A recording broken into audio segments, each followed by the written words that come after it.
Formal nang inaprubahan ng Mindanao State University o MSU System University Council ang pagbubukas ng bachelor program na kauna-unahan sa Pilipinas at ito ay ang Bachelor of Science in Oceanography ng MSU Tawi-Tawi College of Technology and Oceanography. Inaasahan namang makikinabang sa programang ito ang lokasyon ng Tawi-Tawi sa loob ng Sulu Archipelago na isa sa mga rehiyon sa bansa na may pinakamayamang biodiversity sa karagatan na sumusuporta sa pangisdaan, konserbasyon ng biodiversity at mga pag-aaral kaugnay sa klima.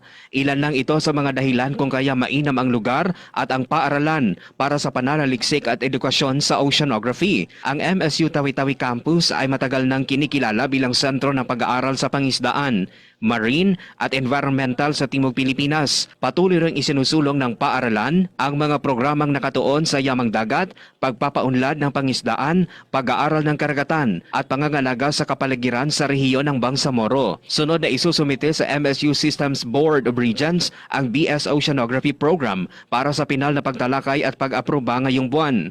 Kung maaaprubahan, inaasang mas mapapalawak pa nito ang mga oportunidad para sa edukasyon at pananaliksik sa agham pangkaragatan sa Mindanao, habang tumutulong din sa pagtugon sa lumalaking pangangailangan ng bansa para sa mga eksperto sa karagatan at klima. Mark Atanitayko, NDBC Bida Balita.